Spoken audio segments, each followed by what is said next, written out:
Greetings, everyone. We're just back from our panel session. It was great, but now we are going to dive into our next session with Annie Erdman from the Mayo Clinic. Annie manages and trains the media asset librarians and analysts from a user perspective, making sure that the rights and permissions for digital assets are also in compliance. This session is titled Consent and Authorization, Improving Governance for Non-Diagnostic Media. So Annie, I'm going to turn it over to you, and we're very excited to go down into the weeds with consent and authorization. Thank you so much. Take it away. Yeah, thanks for having me today. So this conversation or this presentation came out of a conversation about 6 months ago that I had with Lisa Grimm, and I called Lisa and I just said, I'm having a really hard time. I have 90,000 employees, and everyone from people who meet patients at the front desk to our C-suite have access to our media asset management system.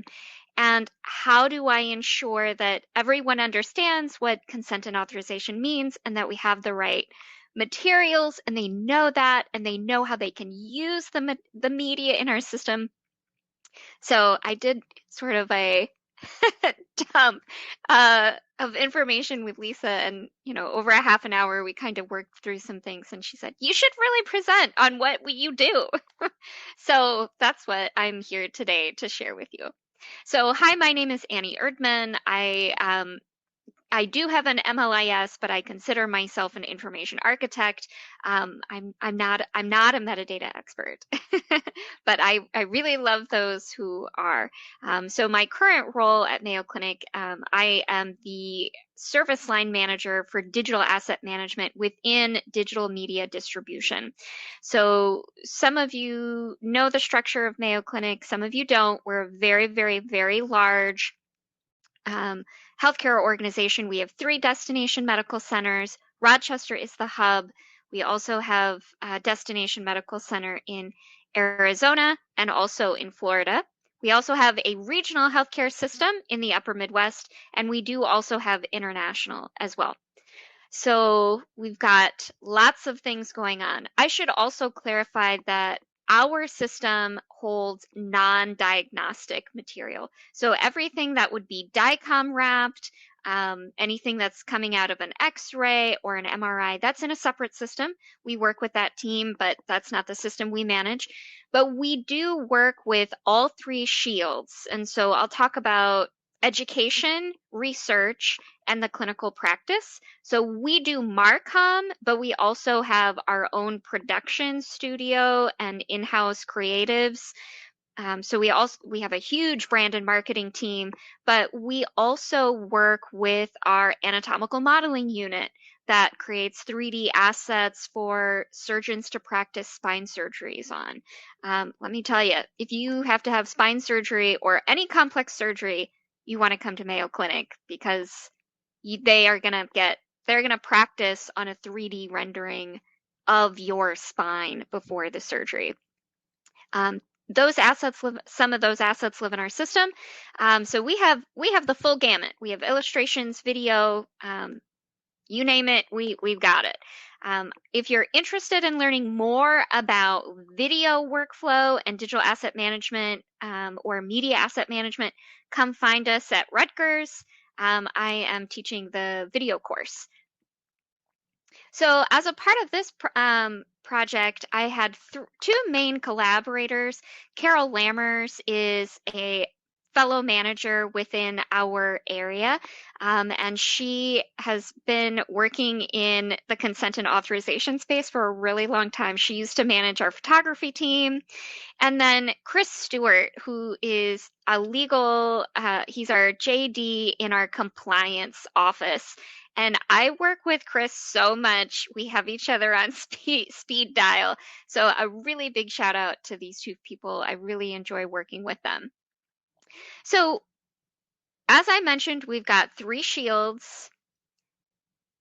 And how many people, I just want to, I know I can't necessarily see everybody, but in the chat, I'd like to know How many people are concerned with HIPAA, right? Like a lot of people here are concerned with HIPAA, right? Who here is really concerned with FERPA, which is the education equivalent to HIPAA? Yeah, right. Okay, so we've got an education school. So we also have FERPA, all the students that are not employees, they're considered students. We also have the research shield. So any federal regulation, any international research regulations, right? And then we also have 3 states with different very levels of laws. Wait, we have more than 3 states, right? Because we also have Wisconsin and Iowa, right? So think about having a media asset management system that is open to 120,000 possible users, and the usage rights have to be managed in a robust enough way to cover highly complex situations, but also simple enough for general end users to understand in this super highly regulated environment, right? So put that as your background. So, one of the things that I want to bring as context to the community, we did mention silos before. Um, and so we have silos at Mayo Clinic. I'm not saying we don't, but we do have a culture that really values collaboration. And this comes from the clinical practice, right? So the Mayo brothers actually invented the interdisciplinary medical practice in the way that we would consider in modern practice today. So this is a foundational collaboration is one of our core values at Mayo Clinic. So everyone in the room is respected for the expertise that they bring. And it sounds like that's happening at Medtronic as well. So that's really great to hear that, people are really recognizing the expertise that we bring as DAM specialists, but that we're also able to collaborate with other subject matter experts with the expertise that they bring. As a result of this high collaboration environment, we do actually have lower silos within our technology systems. People really are empowered to make business decisions. Now, I'm not saying that in the DAM we don't have roles and permissions and, things that people can and cannot. It does mean that the system is open intentionally and that we provide a lot of information to people so they can make the right business decision for themselves. We also value an extreme psychological safety environment, right? And this also is foundational, number one, to patient safety, right? So when we think about our psychological safety triangle, we're really thinking about inclusion, right? So everybody feels like they're a part of the Mayo Clinic environment. We're all learning how to use the resources that we have to heal our patients. And then this is the top, the contributor and the challenger. This is really where we're getting into that consent and authorization space, right?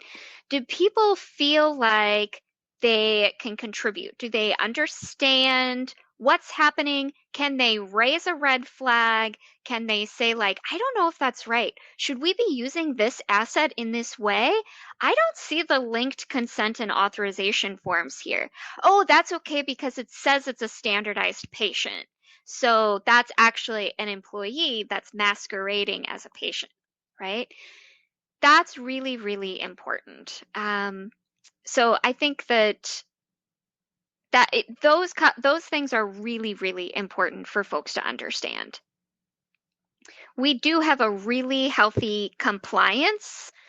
Um, so our compliance team, I think, is one of the most kind teams. You would think that our compliance team is scary. People are afraid to raise their hand, but because of the psychological safety that we all work to bring, Honestly, engaging with our compliance office is almost a joy because I see them as a force multiplier. As we're trying to unpack and see what happened in a situation, they're there to help guide and to help answer questions and to provide support through the process. So that's something that I think is really strong and healthy within our environment. So let's talk about what we did. So, as I mentioned, I called Lisa and I was like, oh no, what do I do? But I really worked with Carol and Chris to build these guardrails and rumble strips. Okay, how many people have been in Minnesota in the wintertime? This image is so true, right? The weather can get bad really quickly. And so we have a shared community understanding of your car is likely going to go in the ditch, right? So what's going to happen when your car goes in the ditch? Or how do you make sure that you can get help once your car gets into the ditch? Or how do you make sure your car doesn't go into the ditch in the first place? Maybe slow down, right? This is what we really did to build those guardrails and rumble strips. This is something that Chris Stewart likes to say a lot, which is why I added it.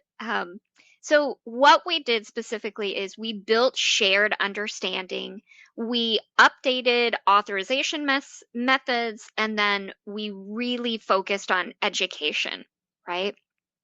So shared understanding of best practices around consent and authorization, and non-diagnostic media might sound super boring, but I would say that everybody that we've engaged has been super responsive because everybody cares about the patient so much. It's a part of our core being. So we really understand that when we ground that the patient comes first, people really understand why consent and authorization is so important. We also, Carol and Chris had done some work to consolidate authorization forms in the past. We've done even more since. And then we created a quick reference guide as a part of our education. And we've also created training for all of our MAM users. Now, we can't make it mandatory.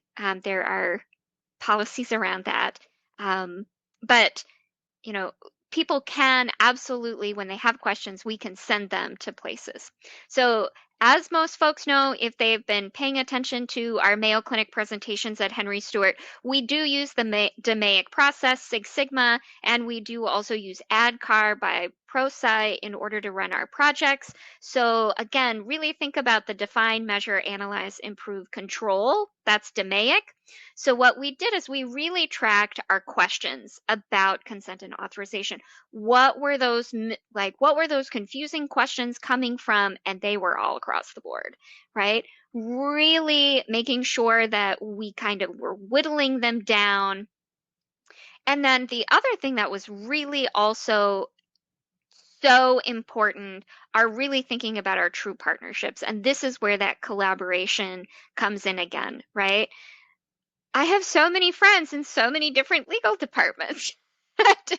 Right? So, Chris in our compliance office, but we also have legal, HR legal, we have supply chain legal, our production house, our production services, our communications and public affairs, our instructional design teams. All of these people really came together to help us make sure that this worked.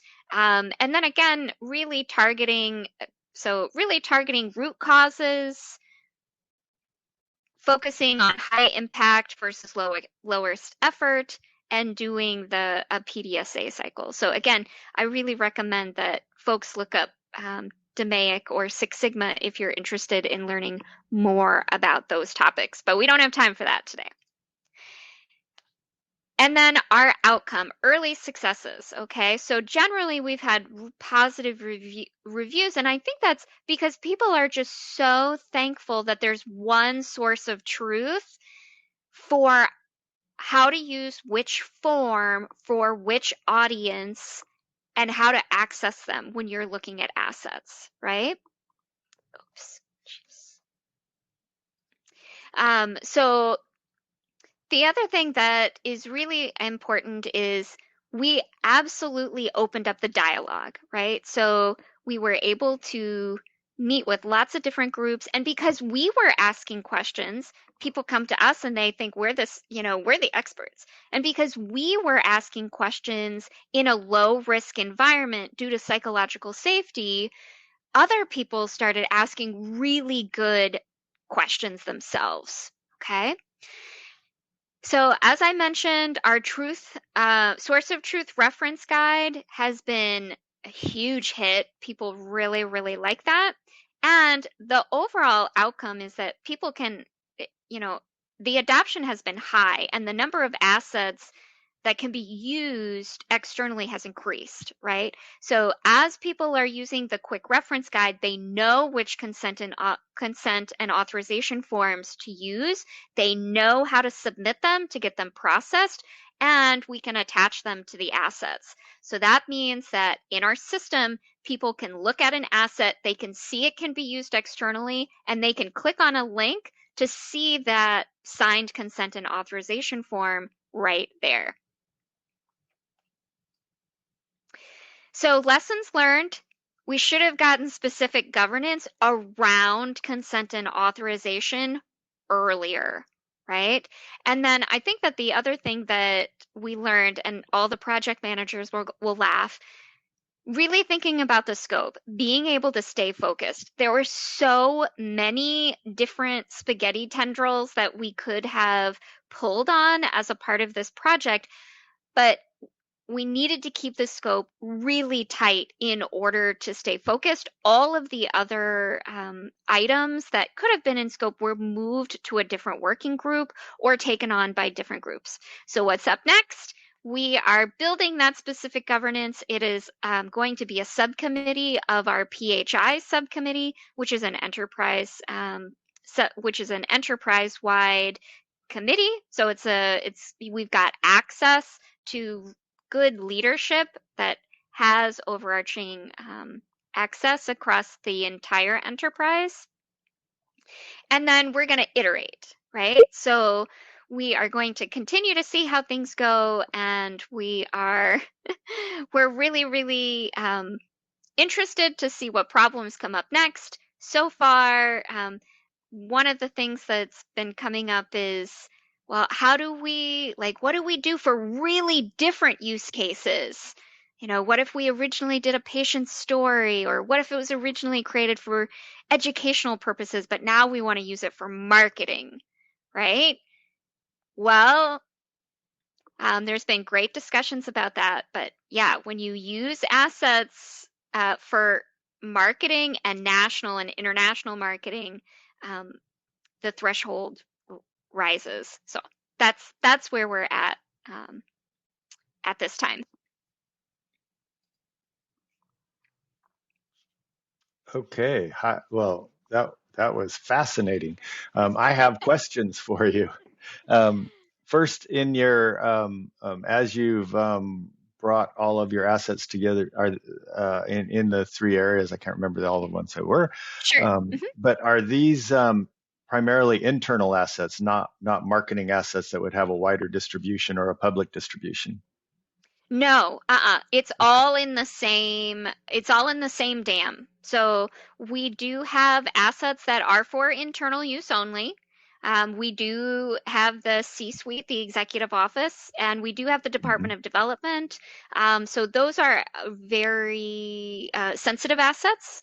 Hmm. We also have assets that are for the Education Shield curriculum, and some of those assets are restricted for the Education Shield itself.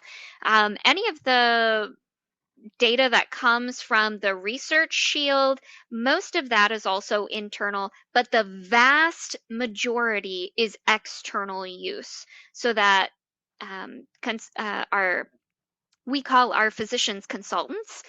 So our consultants are our nurse practitioners, the folks who are Hmm. creating patient education can use assets for conferences, education material, et cetera, et cetera. So the vast majority are for external use.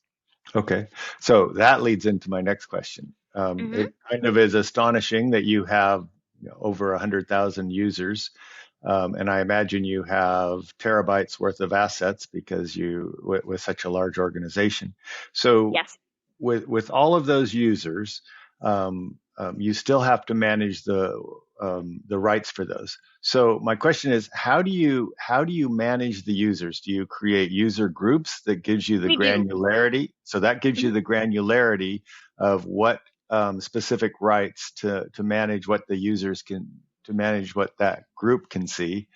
Hmm. Um, and then how do you balance the granularity on the user side, who what they can see, with the granularity on the asset side? How do you manage and create the metadata that Hmm. creates that granularity on the rights usage in terms of time, Hmm. manner, and place? Yeah, it's a great question. So I was hired by Mayo at the very, very beginning of 2020 to relaunch their DAM program. And right away, one of the things that I was asked to do was think about, I wasn't that familiar with Mayo Clinic when I was hired. I came from academic institutions, but one of the things that what I was charged with was creating a permission structure that was infinitely replicable and buildable, right? And so how do you create a permission structure Hmm. that is simple enough, but that can also be replicated in, honestly, we have so many different domains that are lined up to come into the dam. We have to sequence and prioritize.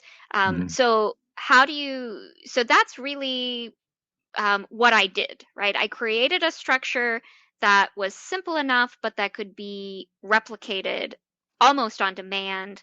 Um, but our staff group is the largest group.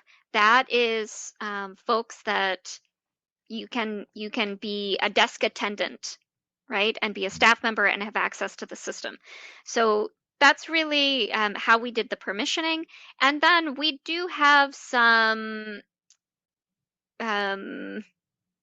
do have some things that we do as a part of assets to control access, and those are metadata triggers. Um, But for the most part, as I mentioned before, a lot of the metadata is on the asset itself, right? So we have 5 digital rights fields that we have. We use ODRL as our like main, internal, external. Um, we use a modified ODRL schema for that. But we try to give people a lot of information about the asset so they Mhm. can use their own business. It's their responsibility to use their own business use case and really think through, is this asset appropriate for my business use case? Um, so to me, with such an open system like that, do you find that sometimes um, your users fall into the ditch where they have an asset that they're not allowed to Yeah. that they shouldn't be allowed to use, but since you have a legal guy on your team, is he the one that kind of cracks the whip and has because there's consequences Yeah. when you're using something that Yes. you're not supposed to use, and penalties. Yes, but think about when you have a super positive psychological safety Hmm. environment, people feel really confident to say, "Ah, there's PHI in that photo on this Twitter page. Is that supposed to be there?" And so then it engages a whole team of people that help investigate. And then we can basically say, actually, we have signed consent and for this photo, and so you're actually okay, right? Um, Okay. we have I've worked at Mayo. I'm coming up on 5 years, which seems Wow, crazy. nice. But honestly, I've only experienced a handful of scenarios where, it was like, oh gosh, that was a bad decision. But often it is also seen as how can we learn from this and how can we do better? Yeah, in our previous panel discussion, there was towards the end there was discussion about best practices and stuff, Hmm.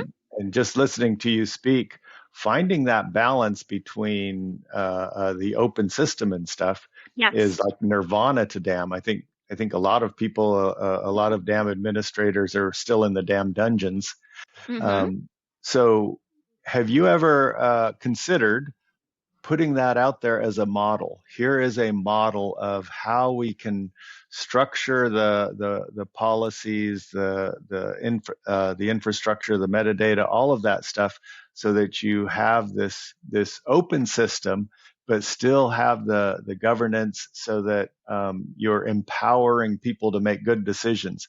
But Hmm. boy, I can just imagine most damn administrators and CEOs standing back going, I have 100,000 people. I'm going to trust all of them. It just, I to me, Yeah. to me, it's just as kind of astonishing, but it's Yeah. clearly the best way to go. And kudos to you for making that happen. Yeah. And again, you're not doing it alone. And you're also really thinking about leveraging the parts of your culture that are working, right? Mhm. I think that it's also, we've been able to demonstrate by being so open, our return on investment is through the roof and everybody Yeah, wants in. Right? I mean, I know right. that some people have a problem with adoption. We don't have that problem. We have the opposite problem. Everybody wants in, and my staff isn't expanding.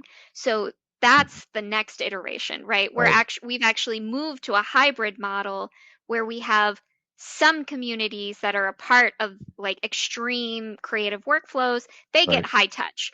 But other collections are moving more towards a self-service, more decentralized model. Mhm. Um, so it's yeah, it's we got a lot going on. It's but I think that this I just wanted to share because I thought that, we all work in very highly regulated environments. Right. And how do you move forward in a way that allows you to actually improve the adoption and reuse of your assets?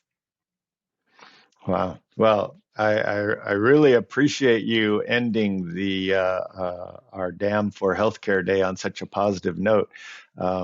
We're going to have to connect afterwards so I can get some more details from you, because being able to put together a model like that, it would just be really great.